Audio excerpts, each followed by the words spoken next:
everyone. Welcome to my Boomer Buddies podcast, where we tell it like it was and is. She's back, the ace, Tere Walsh. Welcome back to the show, and I'm excited about the topic today. Well, you've asked about it many times, so let's get her done today. What are we going to talk about today, Tere? We are going to talk about the Patty Duke Show. Very popular back in the 60s and very different because this was the first TV show that had someone playing two people. That's got to be really interesting technically how they must have got that done. I'll tell you what, I have a video clip of the actual theme song. Let's play that now, see if it jars any memories for people. Meet Kathy, who's lived most everywhere, from Zanzibar to Berkeley Square. But Patty's only seen the sights a girl can see from Brooklyn Heights. What a crazy pair, but they're cousins, identical cousins all the way. One pair of matching bouquets, different as night and day.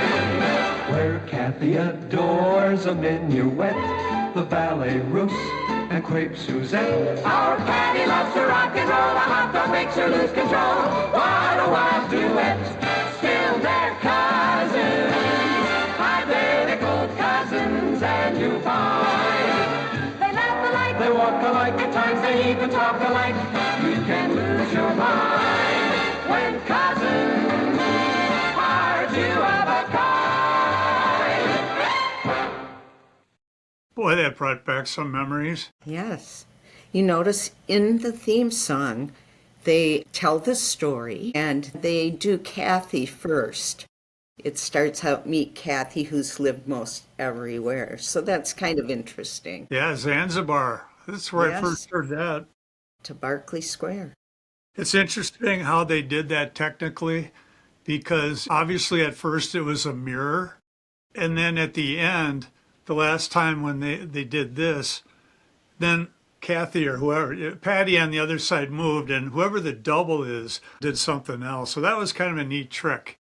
The double's name was Rita McLaughlin, and she was almost always used as Duke's double, and she was almost always shown from the back. And she never was credited, was she?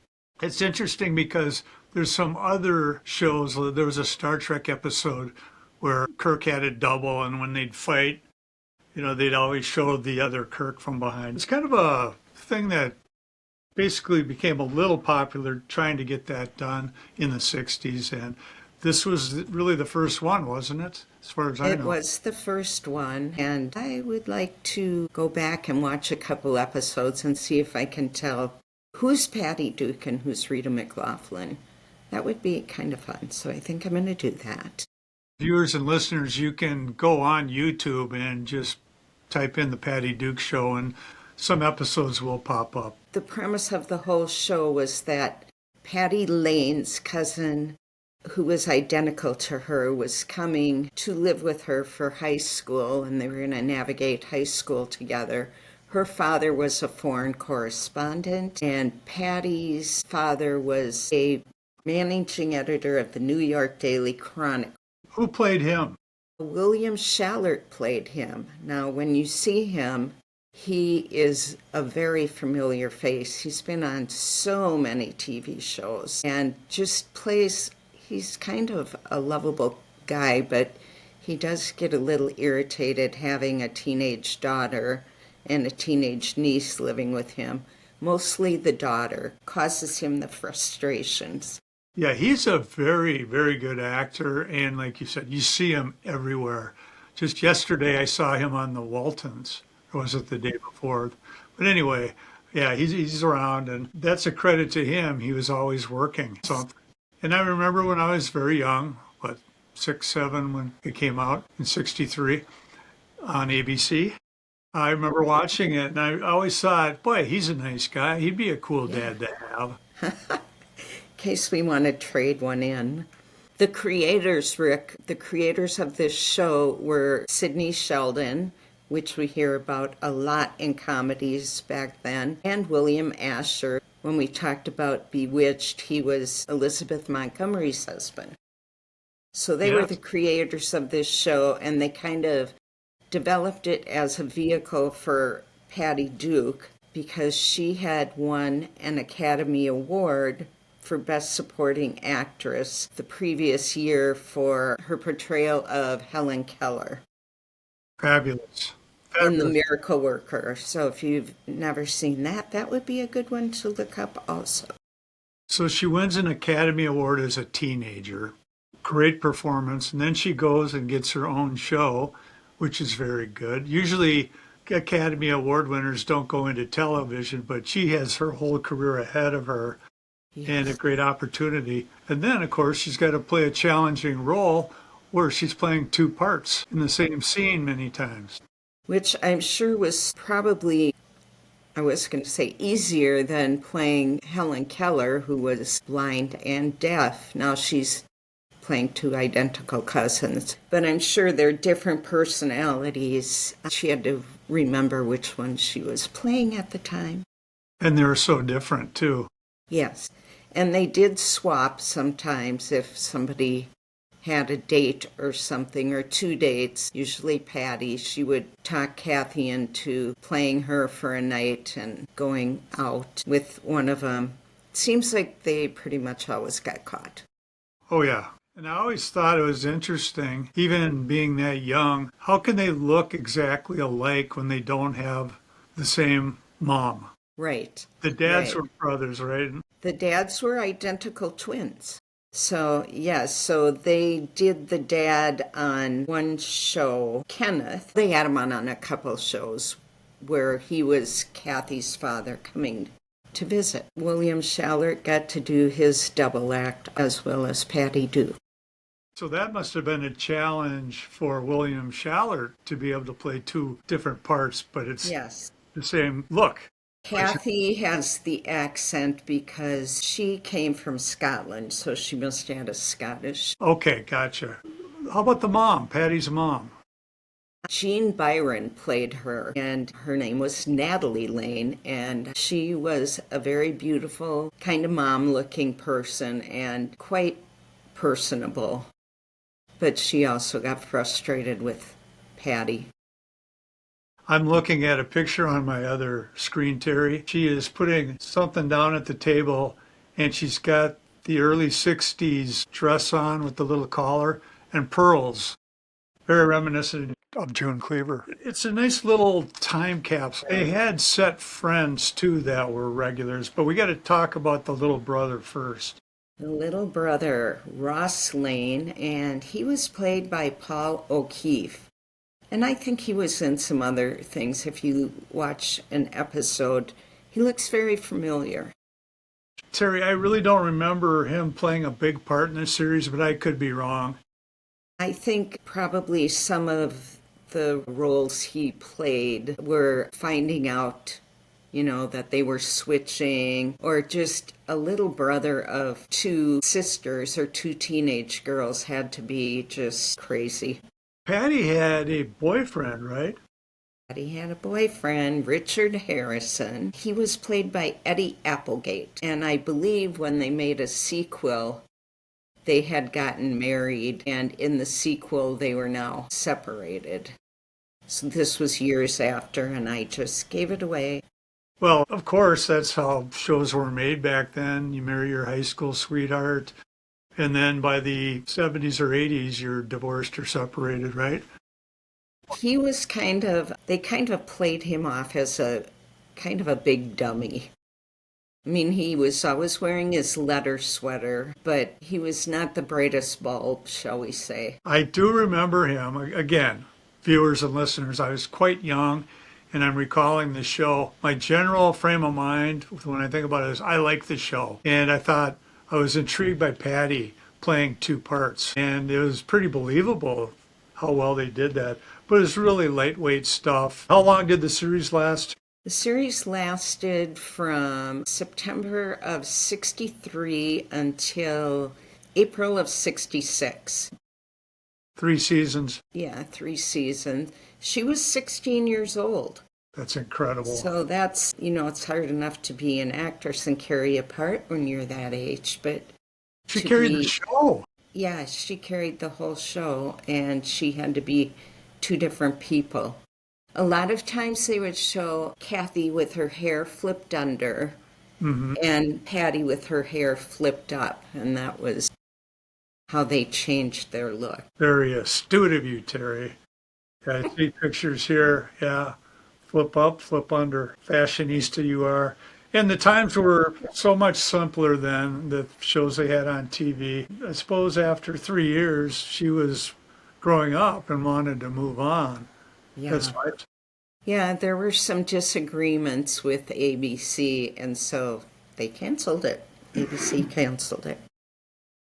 And also, I think ABC wanted to have their lineup all color, and that's very expensive to do. And Yes. so Universal or whoever owned them, they didn't want to spend all that money. So Patty, Yeah. I think, wanted to do some other parts as she was growing up. Yes, and there were 104 black and white episodes. That's a lot. So culturally, what do you think this show was looking back to the country? A sign of the times, I would say. Well, I would I think. would say a sign of the times and mischief and just a kind of no-brainer. Just something that was purely entertainment. There weren't too many lessons to be learned. Maybe not to pretend you're someone else, but purely entertainment, I would say. Do you have a favorite episode? There was one when they went to a dance, and I really cannot remember it, but I think they changed parts. When Kathy went, and as you saw in the opening, Patty was kind of wild, and the hands going and the dancing, and so Kathy, who adores a minuet, was trying to go and being a normal American high school girl. It's really interesting that Kathy could lose her Scottish accent when she was pretending to be Patty. My memories of the episodes, you wanted to do this show, and I wanted to come in here with just my 6-year-old memory of what I saw and everything. And one that really sticks out, Chad and Jeremy from Great Britain. It was 1965. They came and performed on the show, and they were part of the story. And Yes. that one really, really sticks in my mind because I love the song that they performed. And so basically, Patty was on a committee to bring in some kind of music, classical, and instead she found this duo that were trying to be part of the British invasion, but they were failing. She brought them in for this dance, and it was great. And I have it here for you if you want to hear it. Would love to. Okay, they went by Nigel and Patrick instead of Chad and Jeremy. Here it is, some classic 60s music.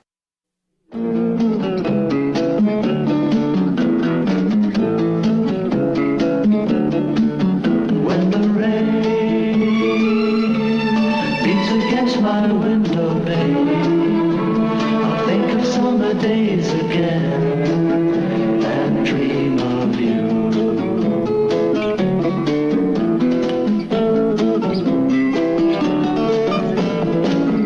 They say that all good things must end someday.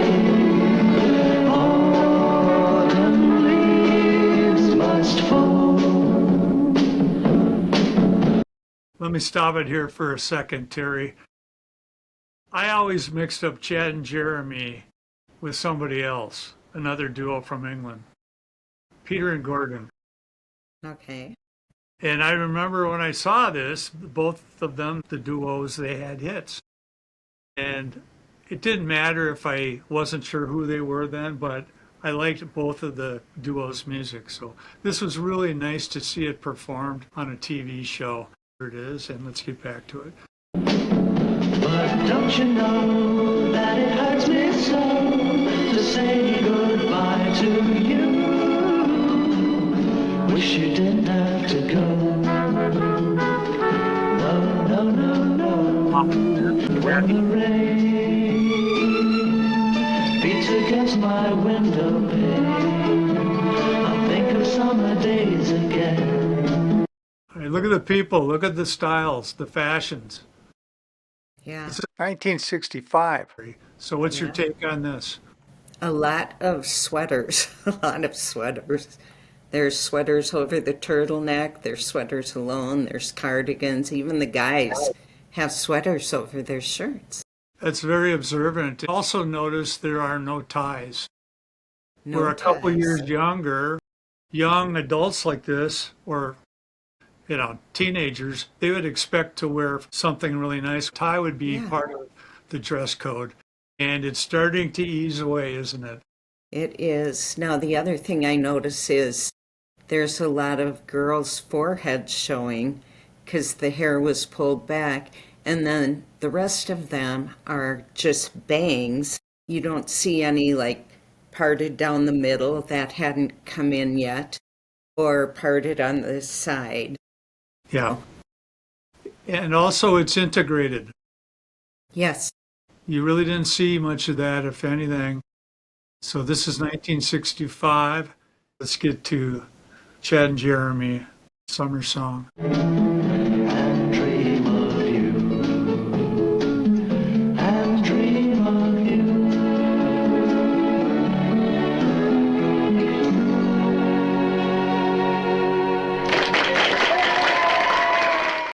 It was kind of a hip thing to have a popular song come into an episode. Do you remember the Flintstones? Yes, we did Did a you show watch on them. They would do some things bringing on caricature characters of real people, actors, musical groups. I remember the Beau Brummels. They called them the Beau Brummel Stones. Yeah, everything had a stone or a rock. That was hilarious. I remember also in 1965 seeing the Beau Brummels on the Flintstones, and I just, yeah, this is great. So, little salute to them bringing in stars to their episodes. Yeah. But getting back to the Patty Duke show, there must be some tidbits that you dug up with your journalistic instincts. Do you have any you want to share right now? Well, here's one. I believe it was in 1965. They introduced a cousin, a Southern belle, cousin Betsy. That was a third part that Patty Duke played, and she lasted one episode. So Patty could show off her acting chops. Yes, and they would mimic each other. ABC enlisted Sidney Sheldon to develop the show. So Sidney Sheldon asked Patty Duke to come and spend a weekend with his family at their country home, and that is when he noticed that she definitely had two distinct personalities. And of course, anybody who knows Patty Duke knows that that developed into what, as we call it, bipolar. Oh, that's interesting. I didn't know that. Yeah. I knew she had some problems later in life, but I didn't know it was that. Part of her problems were her managers, John and Ethel Ross. They served as associate producers on the show. The cast and crew were unaware of their abuse of Patty Duke. There was molestation, and she fired them when she was 18. But that's still 2 years of dealing with that. And they had been stealing money and spending her money. She did get some of it back, but she didn't get it all back. When she was 18, she got an apartment, and in her words, I got an apartment and I learned to drink. That's sad, and we hear it all too often with famous celebrities. But in 2009, she did a PSA about her issues, and I think that really helps when someone gets on the air and says, it happened to me, it could happen to you. I got well, here's how I did it, you can do it, it's tough. In April of 1999, that is when they did the sequel reunion show. So they were quite a bit older. They were like 30 years older. Had no idea. See, Yeah. that's the beauty of when I'm not choosing the content. I can't just come on and pop off stuff, I'm learning so much right now with a show that I watched as a young child. And this is great, Terry. I really appreciate what you dug up and what you're telling me. And I can't wait to look up some episodes and watch it. I can't wait to look at the sequel. Yes, I would like to also look at that. They also had, as you've probably heard, everyone, of the Coogan's Law, which restricted hours that child actors could work. So they were in California and they ended up moving the production to New York because they didn't have that law. And Patty's life with these managers was a living hell that no one else knew about, and I'm sure was one of the causes of the manic depressive that she had. And she got married quite early. In the second season of the Patty Duke Show, she had an affair with the assistant director, Harry Falk, who she ultimately married. It was a relatively short marriage, and then, as most of us know, she married Gomez Adams, also known as John Aston, and they were married for quite a long time, and they had 2 sons. So that was kind of her personal life, and there was a book written about her, and I do believe that she was in on it. It wasn't just a tell-all. It told all, but she had something to say about what was told. She was also the president of the Screen Actors Guild for a period. She got her life together, and that was good. Some people never get it together. She got it together. She's a good human being. The Patty Duke Show. Great topic, Terry. Thank I you. appreciate you pulling this together. It's nice to sit here and listen and learn. Drew out some things from when I was a little kid, like the music. Music, of course, you know. Yes. I remember that so well. If you are watching or listening out there and you want to share some content ideas with us, please go ahead. You can comment below if you are watching on YouTube, and send me an email if you're listening on an audio platform, myboomerbuddies4@gmail.com. And I notice over your head, your late great husband, that is the original drawing by Bruce Peterson over her shoulder. If you want to get a print for that, you can send an email to Terry and I'll let her take it over.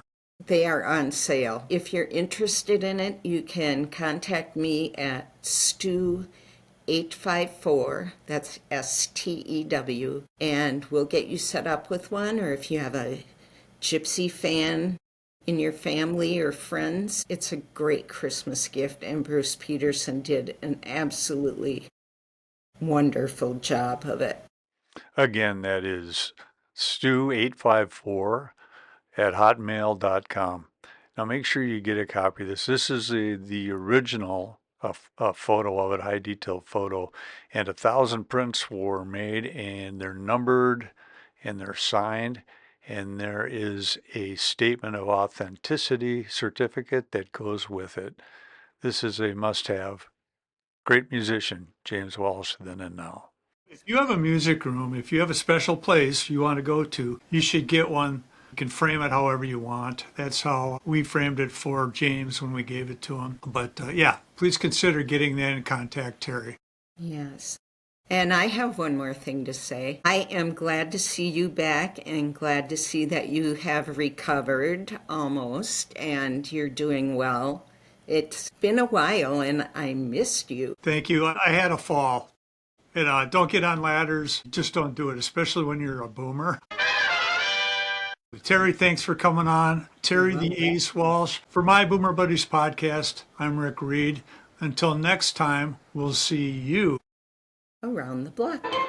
Meet Kathy who's lived most everywhere, from Zanzibar to Berkeley Square. But Patty's only seen the sights a girl can see from Brooklyn Heights. What a crazy pair, but they're cousins.